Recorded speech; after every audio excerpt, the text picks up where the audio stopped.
Hello, and welcome to another episode of Boundless Body Radio. I'm your host, Casey Ruff, and today we have another amazing guest to reintroduce to you today. Jen Stevens is a returning guest on our show.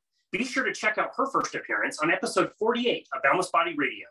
Jen is the author of several best-selling books, including Fast, Feast, Repeat, which was an instant New York Times and USA Today bestseller, and Delay, Don't Deny, Living an Intermittent Fasting Lifestyle, an Amazon #1 bestseller in the weight loss category. Jen has been living the intermittent fasting lifestyle since 2014.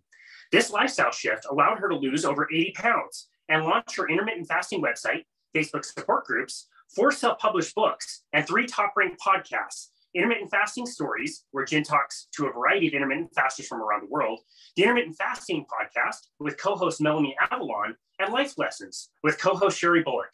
Today, we will be discussing her latest book, Cleanish: Eat Mostly Clean, Live Mainly Clean, and Unlock Your Body's Natural Ability to Self-Clean, written in 2022.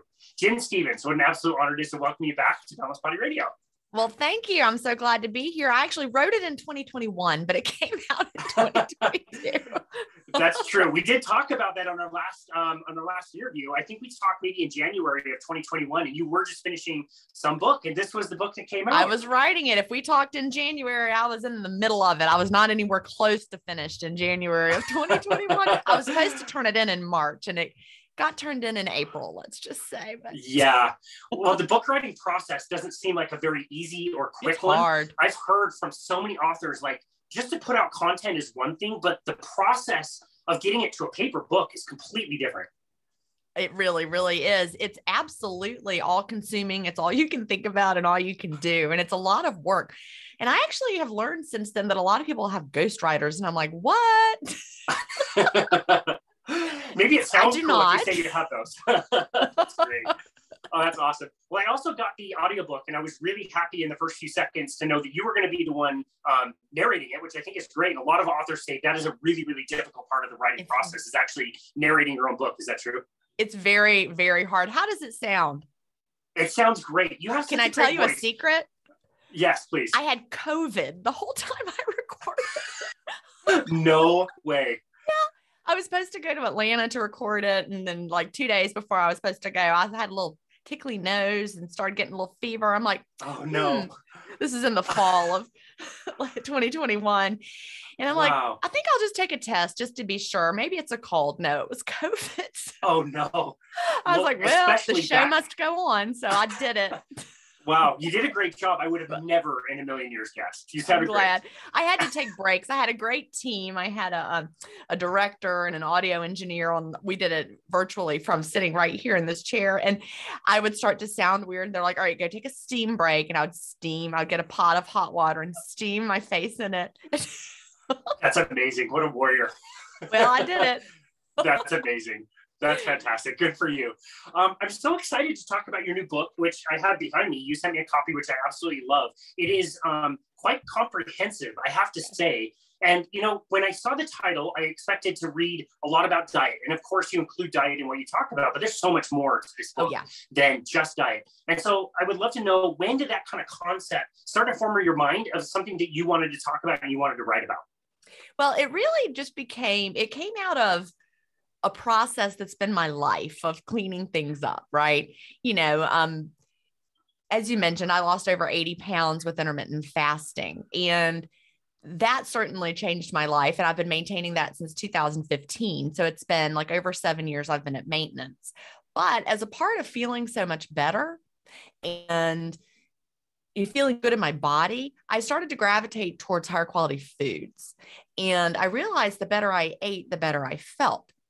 And so that was, the eating cleanish part that kind of developed over time. The more I learned, the more I realized why it mattered. We all have heard of clean eating, and we know that, it's bad to use certain chemicals in our homes. We all kind of know that in the back of our mind, but it sounds really hard and expensive and like we're not going to like it. So we just keep going, pretending like, well, there's nothing wrong. It'll be fine. We'll be fine, And I like to say that, sometimes ignorance is bliss, as we're going through life, not realizing what's in our foods and what's in our personal care products and our beauty products. But on the flip side of that, knowledge is power.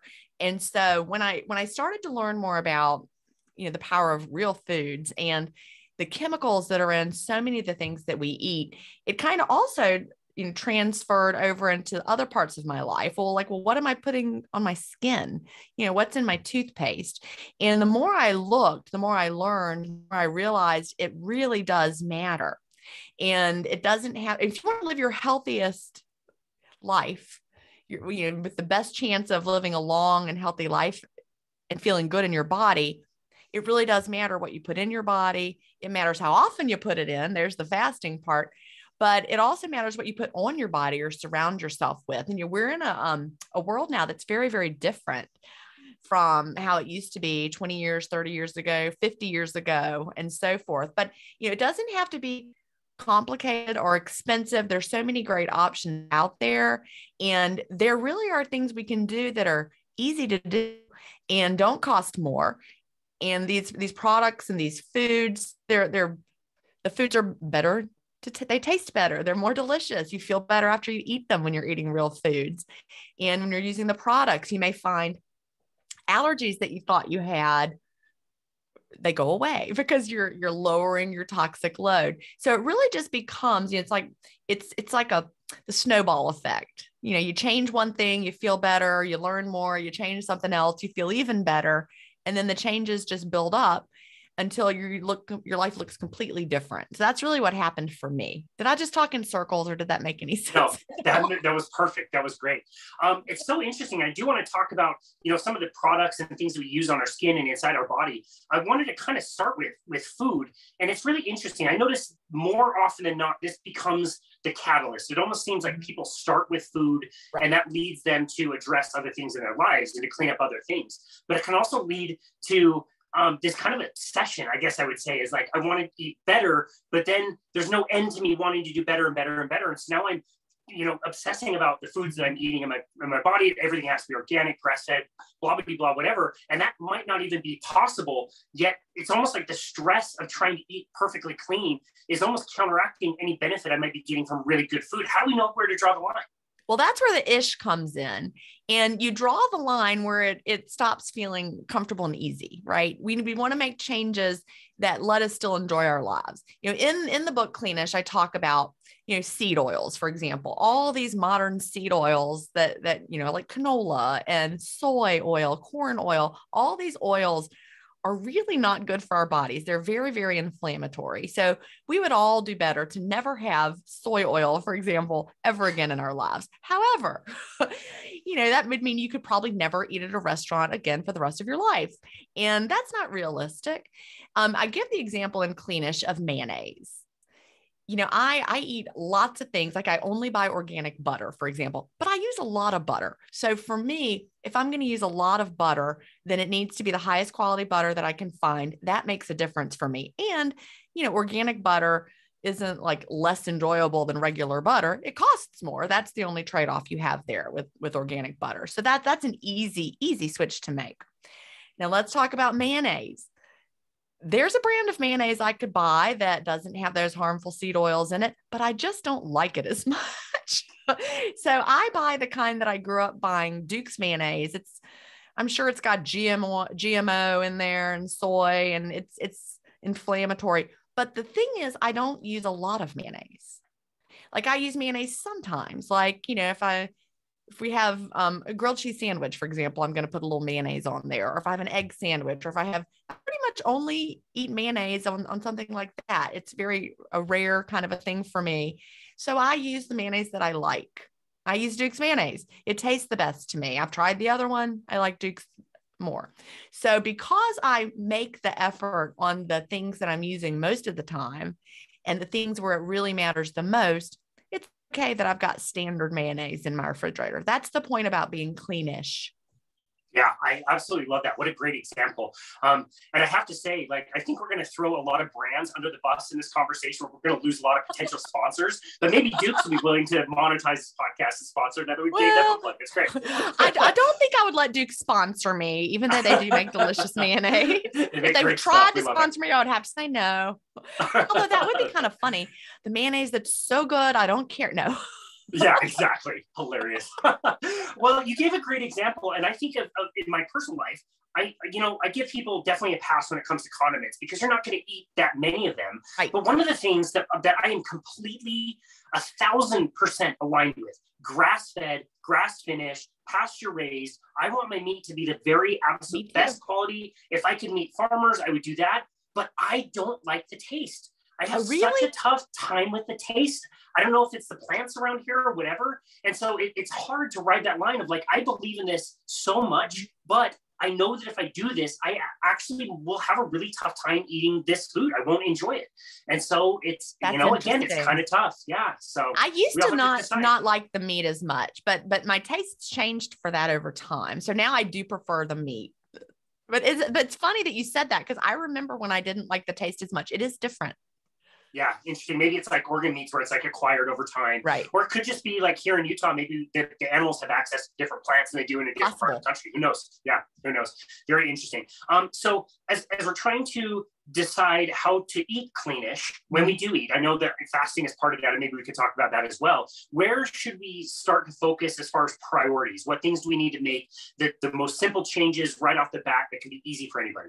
That's a great question. And I do want to say this is not a fasting book, even though, the part that talks about, unlock your body's natural ability to self-clean. Intermittent fasting is one little piece of that. So you do not have to be an intermittent faster, everybody who's listening, to read this book. In fact, one of the reviews somebody told me about, I don't read the reviews, but they said the people were mad that it wasn't a fasting book. And they're like, she didn't say it was a fasting book. Fasting is not on the cover of this book. Anyway, I just wanted to point that out. So people who think they don't want to fast, that's all right. You don't have to be cleanish.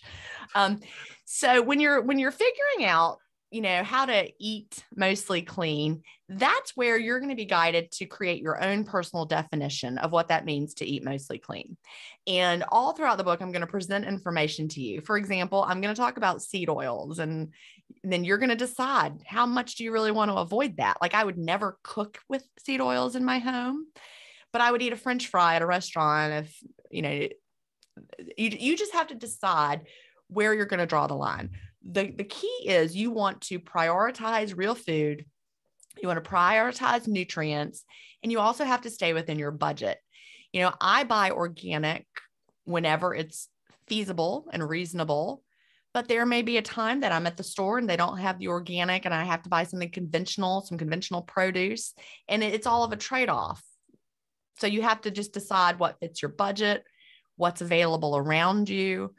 Even when it comes to like the meats you were just talking about, not everything is going to be available everywhere that you may be shopping or that you may be at a given time. And so it's just, you're eating mostly clean is about making the best choice in the moment that you can make based on the options that are there for you, but with no negative judgment. If I put a little of that mayonnaise on my burger, I'm not, my grass-fed, artisan sourdough bread, whatever, I'm not like feeling guilty about that mayonnaise. Now, if I did feel guilty about it, I would buy the other brand that was, didn't have the seed oils, because you definitely don't want to feel guilty about what you're doing. You've just got to figure out what is your hard line that you will never cross. For me, I do have some of those. Like I will never use artificial sweeteners ever. We just celebrated Easter here. My family got together and, I did a whipped cream faux pas. Apparently, do not put whipped cream on the pie before you take it somewhere. Yikes. I didn't know that. I was like, I'll save time. I'll do this now. Well, it had deflated and got all. Oh, no. Anyway, I had made some peanut butter pie. It was amazing, but it looked terrible. So my dad said, we've got a can of whipped cream in the fridge. Let me get it for you. So I was like, perfect. So he brought it over and it was like, no sugar added. I'm like, uh-oh. So I read the ingredients, it had artificial sweeteners in it. I'm like, I'm not going to put this on the pie. It's fine the way it is. That's a hard line for me for two reasons. Number one, I know that there are no benefits to having the artificial sweeteners. Number two, they're also can be harmful to our gut microbiomes. So nothing good. Also could do some bad things. And I don't like it. Yeah. I don't like the way it tastes. It would have ruined the pie. So for me, it's a very easy, I'm not going to cross that line because I don't like it. There's no reason to use it. So there are things like that in my life that, like, I will not cook with canola oil at home. As I said, there's certain things like that, but that's my personal, what I've decided. So the whole point of the book is to empower the reader to read the information and think, where can I make the changes that it will not impact my life in a negative way? But every little change that you make is positive for your body. And that's really, really important. Wow. I love that. I love that you used the word empowering. That was exactly what I was thinking of when you're, especially in the first part of the book, as you're reading some of these things, it's almost like horrific and almost overwhelming that like all of these things are killing us all the time. But it's like, you can also just think critically about, where am I getting the most of these things? Which ones are the worst for you? And I agree, like artificial sweeteners for me, same. Like it's just not even worth, trying Easter candy or Halloween candy because it tastes like garbage anyway. Oh yeah. And it's so bad for me that I don't want to go down that path. Same with seed oils. Like you said, like I don't care if soy oil and canola oil tells me it's heart healthy. I am absolutely not putting that garbage in my body at all.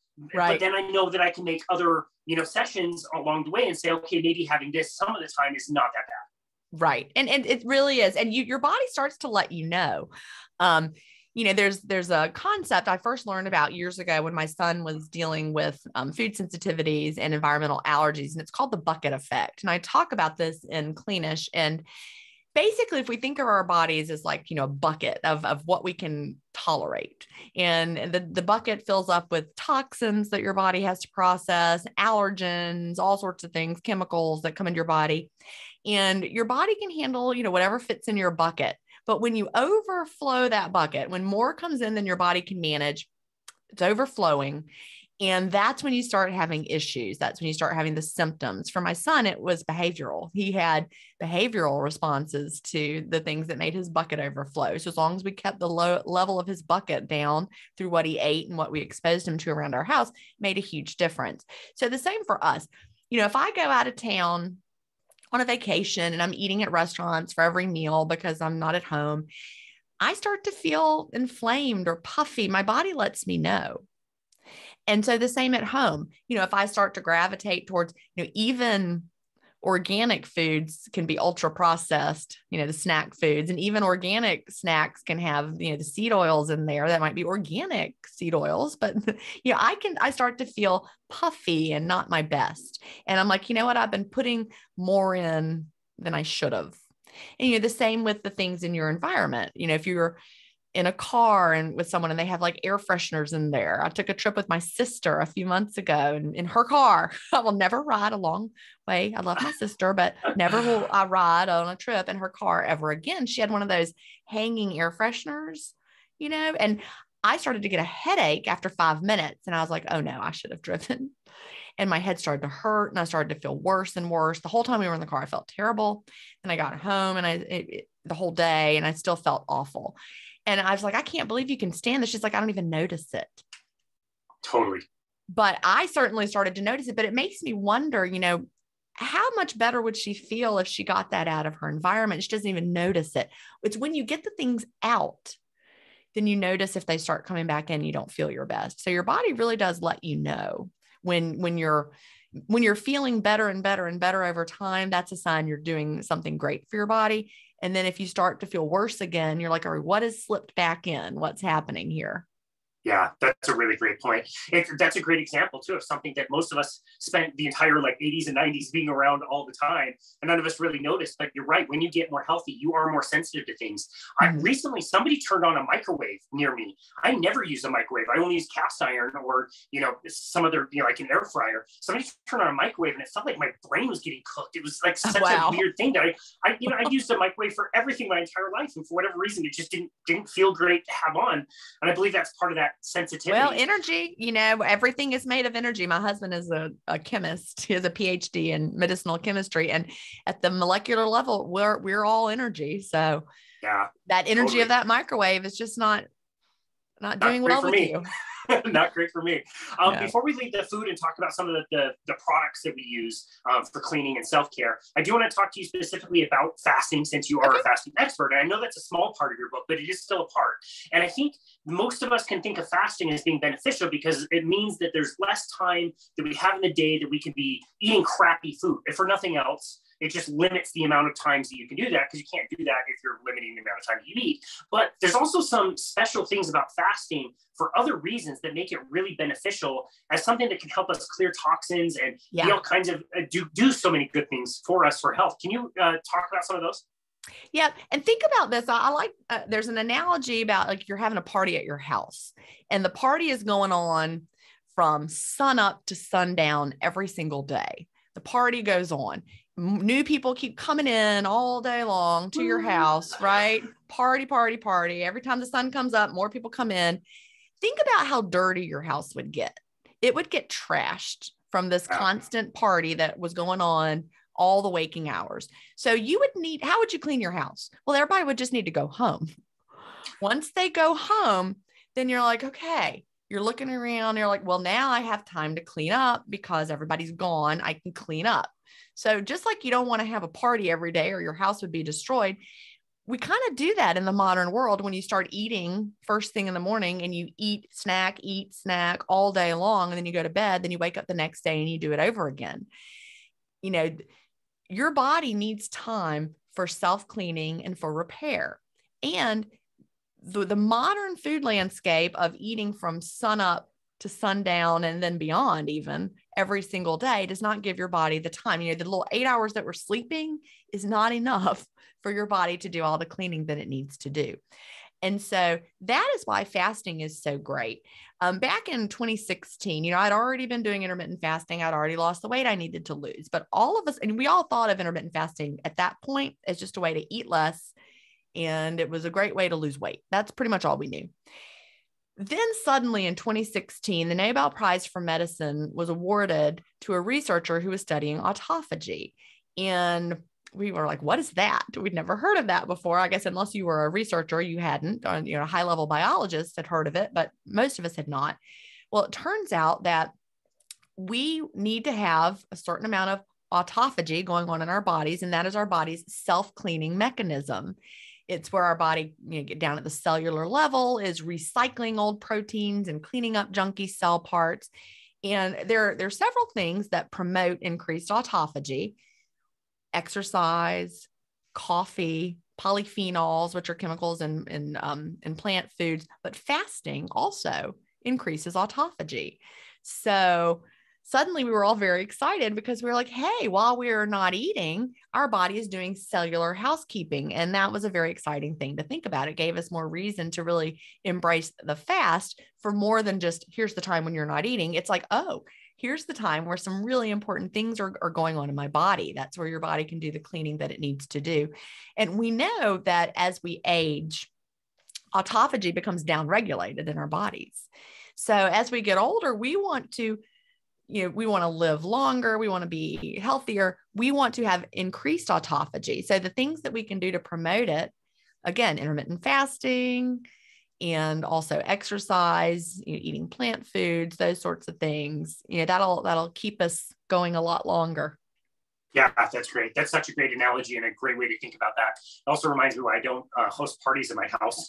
It's an absolute mess. But yeah, no, that's a great way to think of these. It's just enabling your body to do the self-cleaning and self-repair and cellular recycling that we need. And for the listener, look it up. It's absolutely amazing. You'll hear some incredible stories about that. Autophagy is how you spell it. Literally means eating yourself. Right. And it's such an amazing concept. So cool. I absolutely love that aspect of fasting.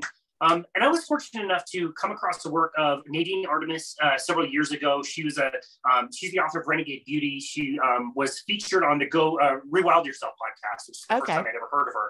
And she was, you know, at the time, just 2014, 2015, she's talking about how important sunlight is, how sunscreen isn't that great for you, and you don't need to shower all the time, and promoted washing your pits and bits and not really washing your hair very frequently. And I was like, this lady's insane. Like, no chance that this is a good idea at all. And even the book, recently, it's probably 2 or 3 years ago that James Hamlin wrote the book Clean, where he talked about industry and how that came about and all these different products that are pitched to us to help keep us clean. Can you tell us a little bit about how all of this started, this idea that we need to lather ourselves several times a day and sanitize our hands several times a day and all these showers and baths and all this stuff? It's really an interesting concept that we've grown up around, and we're so far removed from thinking that we don't maybe need to do that all the time. Well, it's really true. And, I think back to a study that I heard about, a long time ago. And it was like something about how kids who grew up in a house with pets had fewer illnesses and asthma and allergies versus kids who didn't. And so then that's like correlational. You're like, well, why is that? Well, the theory can be they're down there with the pets, they're kissing the pets, they're getting the germs from the pets. We do not need to be sterile. We shouldn't be sterile. And that's, we want to go out and play in the dirt because we get things from the dirt, walk in the dirt. So the whole idea that we needed to kill all the germs is a modern day kind of a thing. There are definitely times you want to kill the germs. If someone's doing surgery on your body, you would like for them to keep the sterile surgical field. That's important. But it turns out that, we don't want to have a sterile digestive tract because we need the gut microbiome, those gut bacteria that live there. And it's not just bacteria that are part of the microbiome. We have all sorts of things living in there that work symbiotically together. I learned something recently about our oral microbiome, our mouths. I thought we wanted to kill the germs in our mouth. No, turns out to have a healthy oral microbiome, we don't want to kill the healthy bacteria that live in our mouths. So even now talking Cleanish about the mouthwash that I was using, that was the one my grandmother used. Now I stopped using that one because it kills the germs. I'm like, well, I don't want to kill the germs. So you see, I'm always still learning, but it's a continuum. And when you realize that you don't want to kill everything that's alive, then it changes your approach. I don't use hand sanitizer ever. Yeah. I wash my hands with a very simple soap, and I just use water and a very simple, very clean soap that I have there. And that's it. Yeah, that's great. I totally agree. I think a simple surfactant can do so much for us, and it's just such a simple product. And there's so much marketing that goes into all these things. I think we need there you go. So many things to keep our skin healthy and safe. Like, again, once you stop and think about it, it really doesn't make any sense. But what were some of the more egregious things that you ran into, especially with skincare and self-cleaning products, quote unquote? What were some of the ingredients that kept popping up that, like, you either thought were completely unnecessary or just marketed to us as something we absolutely needed? Well, just in general, labeling is just a minefield. And it's basically, there's some buzzwords that you'll see on labels, like, for example, fragrance. That could be literally anything because they don't have to tell you. The labeling laws and transparency on product labels, it's just when you start looking into it and really understanding how unregulated these beauty products and our household products really, really are, it's astonishing. The more you dig in, you honestly get to the point where you're like, everything is just going to kill me. But in reality, it does add up. We're kind of living in like a chemical soup that we've never lived in before. So many of these chemicals, they'll study them, one little at a time. They'll study one at a time and the small little amounts. They're like, look, it's fine. But we're not living in a one at a time kind of environment anymore. If you look at how many personal care products you used, I can't remember the average of whatever it is in a day. I have it in Cleanish, the number, whatever it is. This is the average number of products a person uses on their body in a day. I thought I was a pretty simple person. I used like way more than that, from the time that you brush your teeth and wash your face and hair, shampoo, conditioner, body wash, your foundation, everything that we're putting on our bodies, deodorant, so many things. And so it's all just adding up all day long. And I remember someone saying, yeah, but if you're putting it on your skin, that doesn't matter. That's not important. And they like were arguing with me that got into your body. I'm like, you know it gets into your body, because when you look at people who are taking transdermal medications, like for example, the nicotine patch, they put that nicotine patch on their skin and it goes through the skin and gets absorbed into the bloodstream and goes all over the body. The same is true with hormonal birth control patches. Everyone understands that those work. And so it's because our skin, it goes both ways. Things go out, things go in. It's basically like a door into our bodies. And so anything you're putting on your skin is going throughout your body. And so if it's not something you would feel comfortable eating, you really probably don't want to put it on your skin either. And that might sound crazy, but it's true. So you want to look, and that doesn't mean that your skincare products are going to taste delicious, but I don't want you to eat them. But if they're, so poisonous that if you ingested them, you'd have to go to the poison control center, you don't want it on your skin either. Yeah, that's a really great point. I do want to talk specifically about showering itself. This is very, very high level, just general, but what ways can we be thinking about how frequently we should be showering and what that process should look like? Do we need to be showering daily, twice daily? Okay, now see, I'm a daily shower because I just like to. Perfect. Yeah, that's a great example. A lot of people do it because they really enjoy it. And I feel better when I take a shower every day. And my hair, I don't know if you can see my hair needs to be washed every day. And I know the people who are like, no, it doesn't. If you stopped, you would see. I like to wash my hair every day. I just feel better. Perfect. So, but I'm using, clean products in the shower. There's a brand that I prefer, that I like. And I know that they've done all the work for me. And so they have a list of things they would never allow in their products. So I just buy their products. They work for me, the shampoo, the conditioner, I wash my face and the body wash. I'm good to go. So, I'm not trying to kill all the germs off my body. I'm just cleaning off. Perfect. But, there may be someone else who again, they're like, I don't want to wash my hair that often. And it's just really a good personal choice in your definition of what would feel right to you. Gotcha. Besides buying your book, which you make a ton of really practical suggestions, and I'd recommend anybody grab your book because it is very informational. It's very practical, like I said. How do people know which products are better for them and which products are worse for them? That's a great question. And I walk you through it in Cleanish. At the end of every chapter, there is a point for the reader to take action, also to reflect. So you spend part of the time reflecting, like you're actually going to go to your pantry and look what's in there.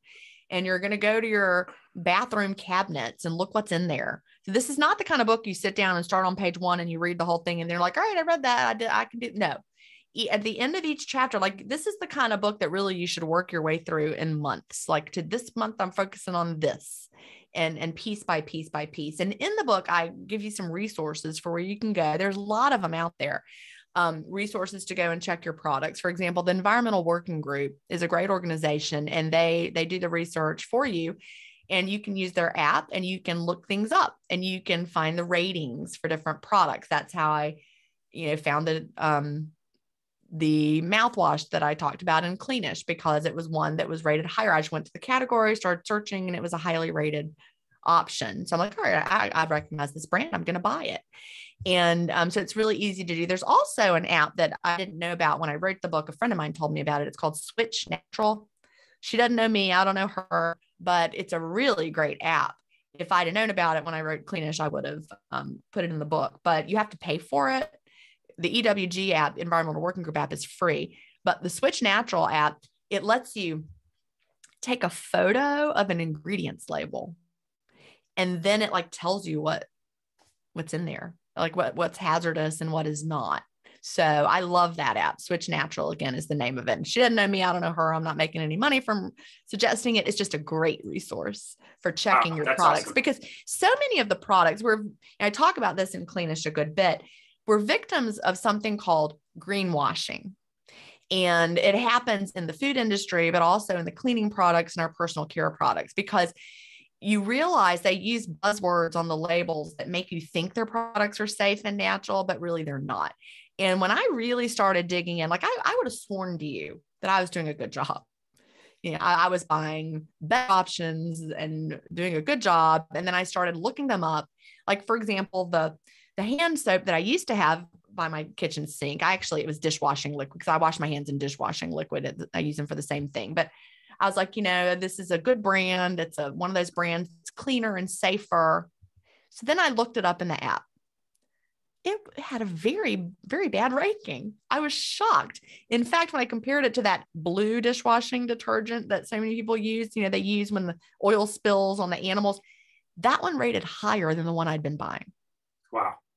Blue Dawn rated higher than the one that I thought was a natural, better choice because of the greenwashing.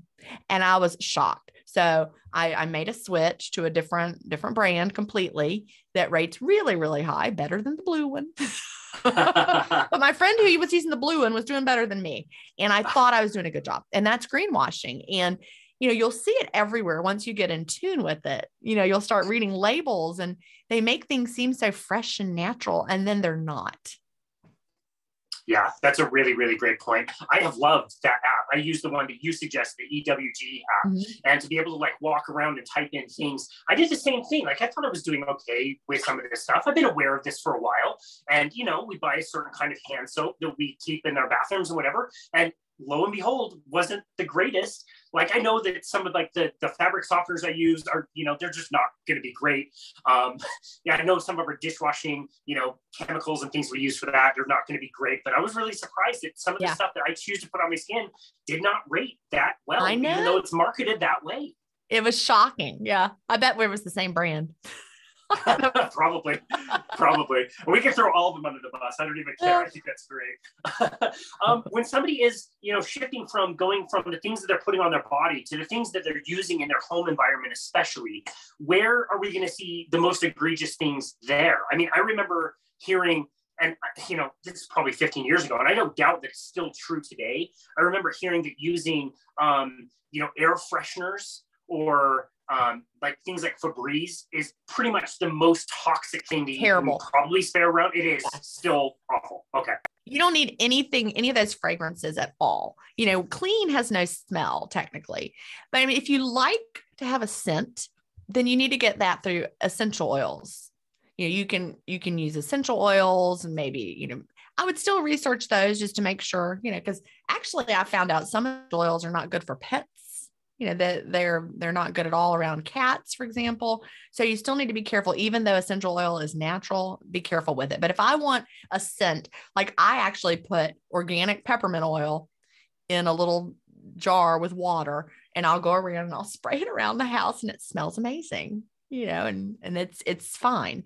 But any of those things that you plug in with air fresheners or the one dangling in your car, anything with those added fragrances, maybe the laundry detergent your mom used and it smells a certain way and you think your clothes need to smell that way, that's actually really, really bad for us. So you really want to go to the things that are not having the added scents.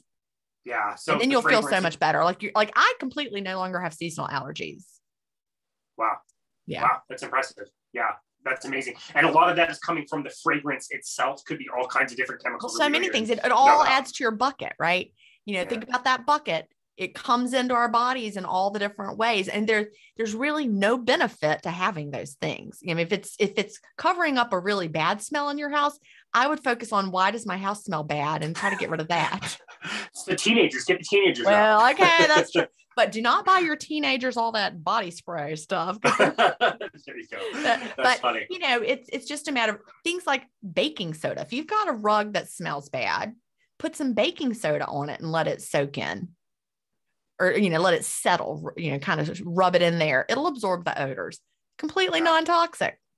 Yeah. There are so many of those products. Yeah, there are things that you can do, and it's not expensive. I guarantee that baking soda is cheaper than whatever you've been buying that is not what you want. Buy the cheapest baking soda and it'll work. And so again, it doesn't have to be hard. It doesn't have to be expensive. There are things that you can do that work better than what you've been doing, and they're safe. You could lick the carpet. I wouldn't, but you could. Good to know.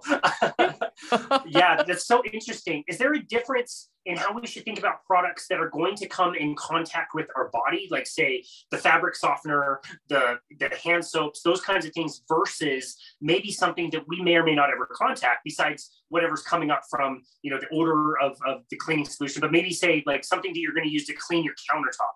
Is there a difference that we should look at each one of those things and say that, yeah, whatever we're going to put on in our clothes is going to be more important to look at versus something where a plate might sit on? When it comes to this, though, it's just so easy to make a change. You know, you don't have to choose either or. It's just like you just can find something that is very safe for all of those scenarios, like cleaning your cabinets and cleaning your shower.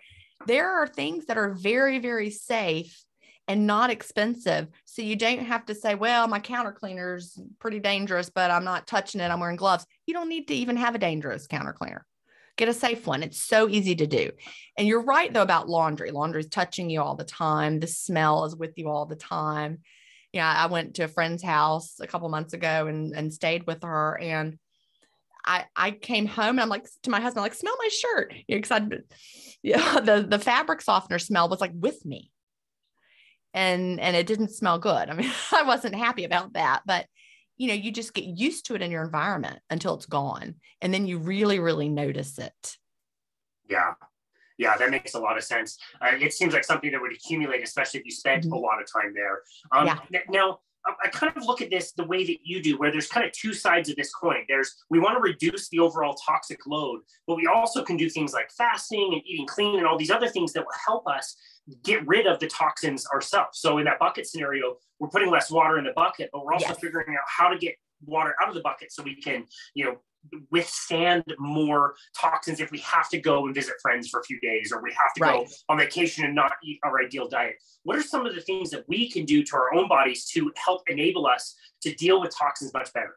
That is a great question. I'm glad you went there, because that's the part of the book that talks about unlock your body's natural ability to self-clean, because our bodies are great at detoxing.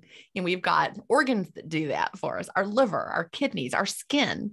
You know, our bodies are great at detoxing, our lymphatic system. But the problem is they're overworked and there's too much coming in. So they lose the ability to do it very well because too much is coming in. So slowing the amount coming in is very, very important, but we can also support them as they do their work to take the toxins out. And one great way is also with what we're putting in: real food.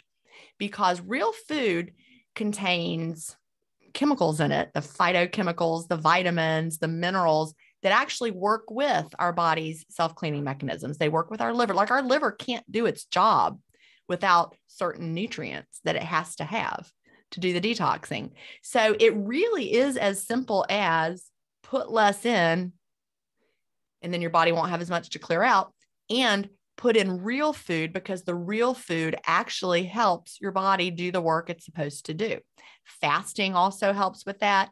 There are other things you can do, like using a sauna, exercise, grounding, which is you walking on the earth and letting your body have its natural, you know, discharge. That sounds very woo-woo, but it's true. You know, it's very anti-inflammatory for your body. It's why we all love to walk on the beach. It's doing something for us we didn't even know. But, you know, all the things that you can do to help your body, you know, to support your body as it does the work that it's meant to do. You don't have to do a special detox or drink a special tea or do anything like that, or pay somebody a lot of money. You just put in real food and don't put things into your bucket whenever you can. Yeah, gotcha. Okay, that's a perfect segue into what I was going to ask you next. The company I used to work for produced a detox program thing that you had to buy, and it included supplements. It included fiber as one of the supplements. The amount that somebody had to take would just blow up people's guts. It was horrible. But we would tell people, like, you need to buy this every 6 months to help your body detoxify. And it was a complete like elimination. You had to use these meal replacement shakes. And for sure, the company made a lot of money when we sold those. Do you support or think that people need to buy detoxification products? Or is that just a bunch of hogwash? Let's just think that for thousands of years, the human body was unable to detox until people came up with these magical solutions to sell you. Everybody knows that. Does that make any sense? If someone's trying to sell you something, then you can pretty much be sure you don't need that thing, because that they're just trying to sell it to you to make money. That, all these things are free that your body can do. Obviously, fiber is important, but you get that from real food. And there's lots of different kinds of fiber in the foods that you're eating. So if you're just taking fiber supplements, that's, you're getting like this version of it, versus eat some beans, have some vegetables, have some whole wheat. Your body knows what to do with that. And it also feeds your gut microbiome really, really well. You want to have a gut microbiome that you can break these things down for you, because it also, they release certain chemicals that can either be harmful or helpful to you, depending on what you're feeding them. If you're eating the standard American diet, you're feeding the bad gut bacteria, they will proliferate and they release a lot of chemicals that lead to inflammation, weight gain, not feeling well.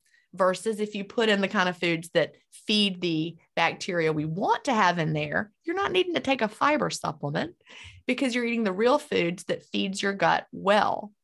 And then your gut releases the chemicals that are beneficial for you. So we really work together along with the guys that live in our gut. Yeah, that's such a great point. I'm struggling to recall on the cave paintings from ancient times, like somebody using the celery juicer. I don't recall ever saying that. So we must have had some way to detox. Yeah. I will say that the best thing that detox kit that we would sell people, the best thing I ever got out of that was it was a great opportunity for a coworker white elephant gift, where I relabeled it into a retox kit and threw like gas station nachos and some Swisher Sweets and a really cheap bottle of whiskey in there, like great ways to like detoxify the body. And that was good funny. For a few laughs. So that was about it. Yeah.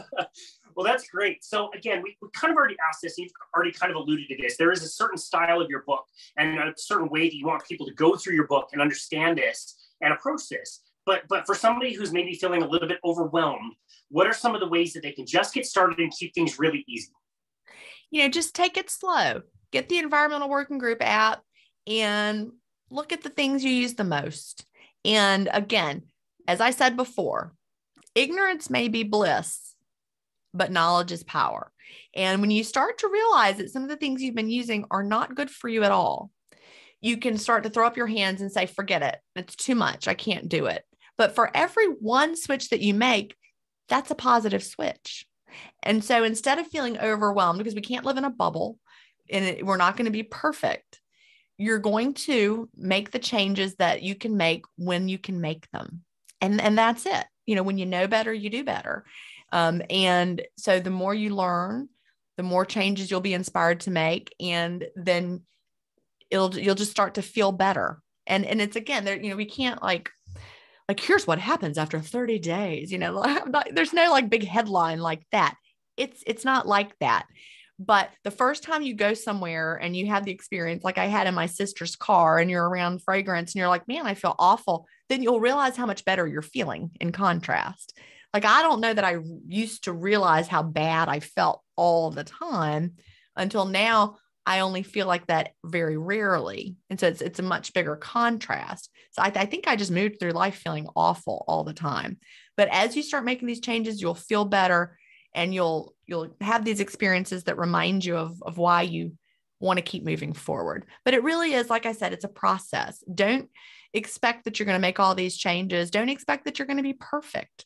Perfection is not required. That's where the ish comes in. Yeah, I absolutely love that. That's such a great way to say that. And I agree with you 100%. I think most people are so used to our current lifestyles that they have no idea how they could be feeling. And everything that's just kind of average for everybody is absolutely not normal. Right. And if people took some of those steps, they would start to understand, like, oh, I don't have to have brain fog. I don't have to get starving at 3 p.m. I don't need to eat breakfast every single day and have all the energy I need. I think that's a really good point. Tell us a little bit about the importance of journaling through the book. I hate writing in books. And your book especially is just so beautiful, but it is important to jot things down. And there's something about the process of actually writing, putting pen to paper that makes it feel like something is coming out of me that I wasn't even maybe thinking, and the pen is moving into words that I was like, holy smokes, I didn't even think I thought that way, and clearly I do. Why is that so important to you, and why did you want to include that in the book? It is really powerful. And if you don't want to write in the book, you can get a free download at jenstevens.com/cleanish. You can get all the pages and print them out. There they are. But, there's, I was a teacher for 28 years, and we learn in many ways, but the tactile writing actually is part of the learning process for many of us. So you learn more if all you do is see it, or if all you do is hear it, that's not enough. You need to experience it in all the different ways. So if you're reading something and listening to it and doing some writing about it, then you're really going to really get that into your brain. Journaling is a powerful way to make you slow down and work with the content as well, because you have to process it. If all you do is sit down, as I said, and read it from page 1 to page 400 and whatever, it's just coming in at you piece by piece. And it's just too much information for you to even do anything with it. So part of the learning process is, we call it rehearsing, or you're summarizing, you're cementing it into your thinking. And that's when you're working with it. So when you sit down and you're journaling about it, you're thinking about what you just learned in the book that you read or what you heard, and you're actually engaging with it. And it's the process of engaging with it that puts it more into your long-term memory. You're going to remember it. You're going to be more likely to act on it. So it's a very, very important part of the process that I don't want people to skip, because it does feel like work. But I said this at the very beginning of the book about, how to use this book. And change doesn't happen from the reading of the book. Change happens from the doing. And so you're going to have to do some things in order to make the real changes. Yeah, that's a great point. And I totally agree. It's the reason why I can dictate something really quickly in my phone, and then a few minutes later, probably forget what I said. Yet I still keep a handwritten to-do list every single week and cross things out manually. And I can pretty much remember those things because of the act of writing. And it does help sink in that learning. So I do really appreciate that. Your book's been out for a little while, long enough to have some really cool success stories. I'm wondering if you have like 1 or 2 success stories that kind of come to mind as some of your favorites since putting out this book. Well, it's not so much that there's success stories, because again, it's a process, and it's not one of those things like with intermittent fasting, someone could be like, I started fasting and then I lost 80 pounds. It's very easy to put those things together. But with the process of Cleanish, it's not quite so, cut and dried. And, we were here in April. No, it's May now. It's May. I can't believe it. So the book has only been out for 5 months now. And so in my community, people are talking about the changes that they're experiencing, and just, they'll have, like I said, like allergies are getting better, or perhaps a skin condition that they had and they noticed that it's getting better, things like that. That just in general, people feel better, or they notice, like I said, you're not using the fragrances anymore, and then you're around them and you're like, oh my gosh, I can't believe it.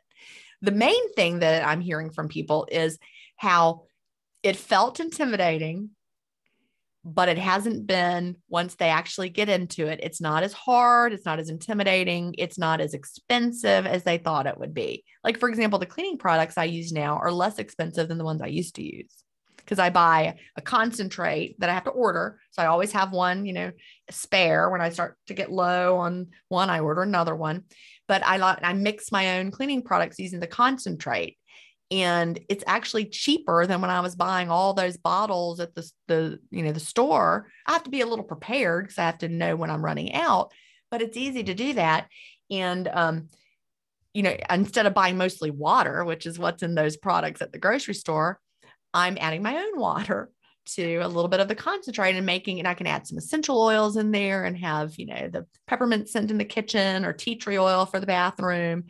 And it is less expensive than what I was doing before. And it's safer. Yeah, that is just totally something that they don't want you to know. And it's so true.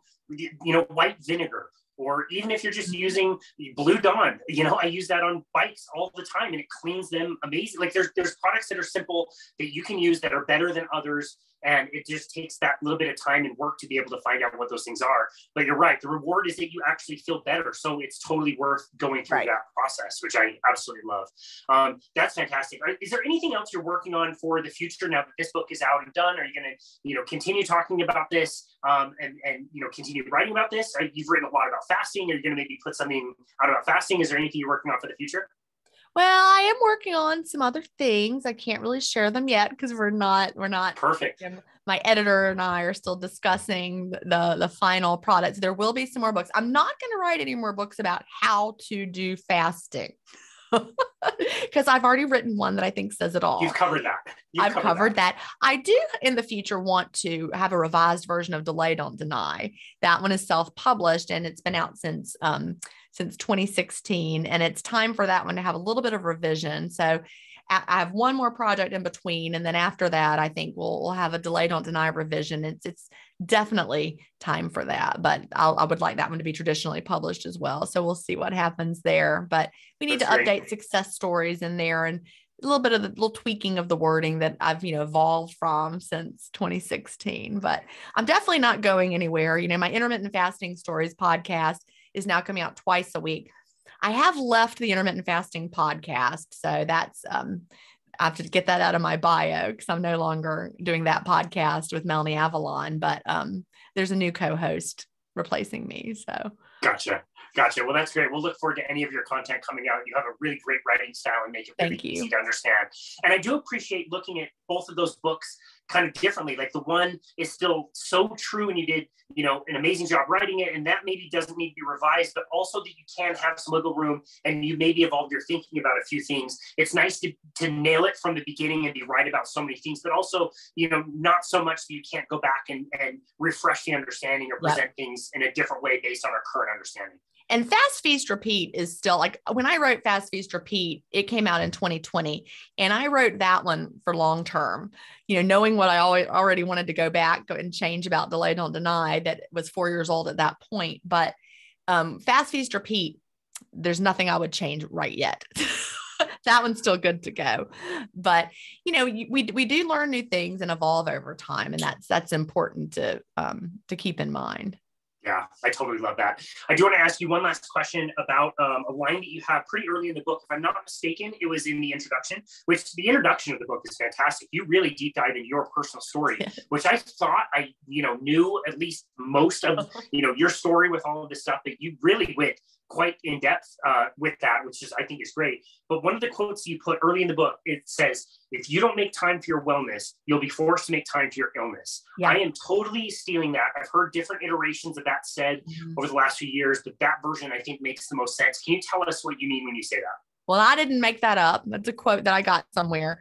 But it's true. We are going to have to invest in being well. And it takes some effort in this modern world because it is so much easier to drive through, open a package, buy the cheap cleaning products, buy the cheap shampoo. It's easier to do that. And we could go through life living that way. And then over time, we're just going to realize you're not feeling your best. And, it's just a normal part of aging. But I don't agree that we need to just gradually get sicker and sicker and sicker as we age. I feel better right now. I'm 52. I feel better at 52 than I did in my 30s. And it's because I'm taking better care of myself in my 50s than I did in my 30s. And I expect to feel great into my 60s and into my 70s. And, you can invest in the organic butter that's going to cost more now, or you can invest in medications that you might need later. I mean, I'm not going to say that organic butter is going to keep you from taking medications, but you get my point, right? It's not quite that cause and effect, but it adds up. All the choices that we make add up now. And, it's one reason I think that these industries have been able to get away with it is because it's not a direct cause and effect. If every time you used, whatever it was, the spray, you immediately got cancer, I mean, you would be like, well, that's right. And you would be cause and effect are very close together. When a cause and effect are close together, you see the connection. But unfortunately, the cause and effect for all of these chemicals, they're not close together. The chemicals that we're marinating in now are going to affect us in 20 years. And so that's why it's really hard to go back and pinpoint and say, oh, it was that fabric softener that we just can't do that. It's hard to have that evidence. So that's why they're still getting away with it, because we just don't have that close cause and effect relationship that shows the direct harm. But the harm is cumulative. It adds up and it builds.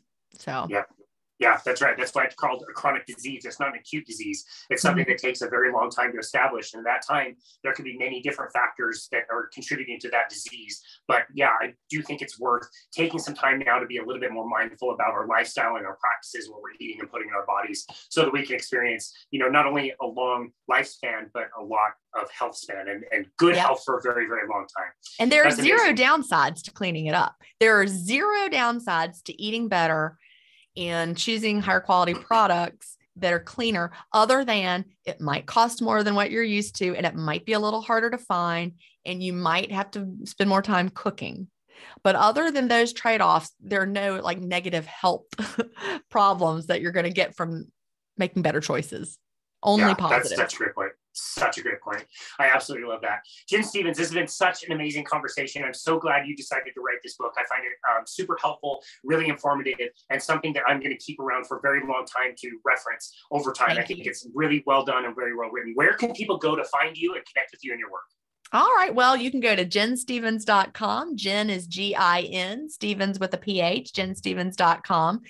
The resources for Cleanish are at jenstevens.com/Cleanish. I also have a community. It's an intermittent fasting community, and it's you can get to it from jenstevens.com/community. And I used to be on Facebook, and Facebook just got too big for me to manage. We grew to almost 500,000 members, and wow. It was just too many. So I took my groups off of Facebook. I'm no longer on Facebook. I love Facebook completely. And so we're in a small community, and it is a paid community, but the support is like no other. The people are great. And everyone just if I don't get to an answer, the community's answered it, and it's beautiful. Yeah, that's incredible. That really is the power of groups. And when you get a bunch of people together, it really is wonderful to get everybody helping each other and really taking ownership in that and really helping each other out. So the problem with Facebook is when you think you have 300, let's say one of my groups had 300,000 members, somebody would come along and give advice that was not in line with what we thought. Someone would wander in off the street, answer the question in a crazy way. And then we're like, no, please don't do that. That's not what we think. And then everybody's arguing. So, but the thing about a private community is everyone is there because they know my work and they agree with me, or they wouldn't be there. So it's a place where everyone is very supportive, and losing the diet mentality, losing the diet brain, we like to call it, getting peace around food and eating, and making cleaner choices, but without stressing ourselves out, and just learning how to really work with our bodies. And so that's what my community is all about. That sounds amazing. That sounds much better, honestly. So much better. No one ever argues. It's amazing. That's amazing. Wow. And Facebook is pretty bad. I would say Twitter's a little bit worse, but Facebook can get really bad. I just shared a post not too long ago about something that I thought was going to be helpful for people. And a whole bunch of people in the industry came in and they just completely ruined the post. And all of my clients were like, well, now I don't want to eat this way because it sounds like overly complicated and everybody's arguing about it. It's like, damn it. Like, who didn't need any of that? No, that's the thing. That's no fun. Yeah, totally. Anyway, well, thank you so very much for you and all of your work and for appearing on our show again today. We look forward to any future content you come out, and you always have an invite on our show. So thank you. Thank you so much. Absolutely. And this has been another episode of Boundless Body Radio.